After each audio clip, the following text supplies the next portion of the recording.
Hey everyone, welcome back to the channel. Today, we're going to poke at another piece of personal finance gospel, the idea that everyone absolutely needs a massive emergency fund. Now, don't get me wrong, having some cash set aside for life's curveballs is definitely better than having nothing at all. But is building a big emergency fund always the smartest use of your money? Let's dive into a different perspective on why this commonly preached advice might be a bit overrated and how you can think more strategically about your hard-earned cash. We've all heard the classic mantra, save 3 to 6 months worth of expenses in a savings account before you do anything else. The logic is straightforward. If you lose your job or face a big unexpected expense, you'll have a financial cushion to keep you afloat without going into debt. Sounds reassuring, right? But here's the thing, that money is just sitting there, often at very low interest rates, sometimes close to zero. Meanwhile, inflation is creeping up year after year, eroding the purchasing power of your carefully stashed cash. So you might feel secure, but your money's actually losing value. Next up, consider opportunity cost. When a hefty chunk of your income is locked away in a low-yield savings account, that's money you're not investing. You could be putting it into stocks, real estate, or even a side hustle with a higher potential payoff. Sure, those options come with risk, but it's worth asking whether the risk of missing out on higher returns might outweigh the security blanket of a big emergency fund. If you're young and have time to ride out market fluctuations, parking a lot of cash in a savings account could be holding your wealth-building strategy back. Then we have the reality of credit. In many situations, people say an emergency fund protects you from high-interest credit card debt if something big happens, like a car breakdown or a sudden medical bill. Fair enough.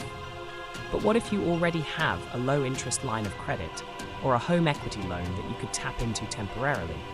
Or if you know you can borrow from family or friends, only if absolutely necessary, of course, to cover a shortfall while you restructure your budget?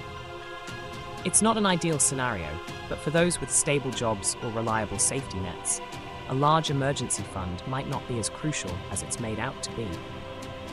It really depends on your personal risk tolerance and the alternatives you have at your disposal. There's also insurance to think about: health insurance, auto insurance, homeowners or renters insurance. These policies exist precisely to shield you from catastrophic expenses. While they don't eliminate every out-of-pocket cost, they can drastically reduce the likelihood that you'll need to shell out thousands of dollars all at once. By making sure you have robust insurance coverage, you might reduce the size of the emergency fund you need to feel reasonably safe. Instead of letting a big chunk of money gather dust in a savings account, maybe you boost your coverage or invest in specialized insurance that specifically fits your lifestyle and risk level. Another element people often overlook is how quickly you could liquidate assets if you really needed the cash. For instance, if you have stocks or other investments that are relatively easy to sell, you might be able to tap into them faster than you think. Yes, there's market risk. Selling when prices are down could sting, but it's still a form of accessible liquidity. If you find yourself in a genuine emergency, it might be worth taking that small hit, especially if it means the rest of the time your money was hard at work growing, instead of lying dormant in a near-zero interest account. Of course, this perspective isn't for everyone. If you work in a highly volatile industry, or you don't have consistent income, a bigger emergency fund can offer real peace of mind. The last thing you want is to face a string of unexpected events, like medical bills or car repairs, without any cash cushion at all.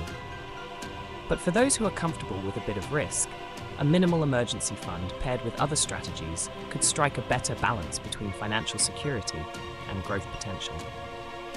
So, what's the bottom line? Having some readily accessible savings is generally smart, but the standard advice of hoarding 3 to 6 months, or even more, may be overkill, especially if your job is stable and you have alternative resources.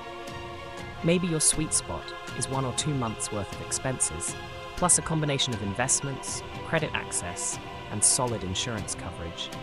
This way, you're not throwing money away to inflation while still maintaining enough liquidity to handle life's smaller shocks. Ultimately, personal finance should be just that, personal. Understand your risk tolerance, your access to credit, your job security, and any safety nets you can rely on. Then decide how large an emergency fund really makes sense for you. A big cushion might help you sleep at night, but don't forget to ask if that comes at the cost of stunting your financial growth during your prime earning years. If this video made you rethink the standard rules of thumb, or if you have your own story of going against the grain with your emergency fund, give it a like and drop a comment below. As always, thanks for watching. Don't forget to subscribe for more conversations that challenge the everyday money advice you've heard 1,000 times.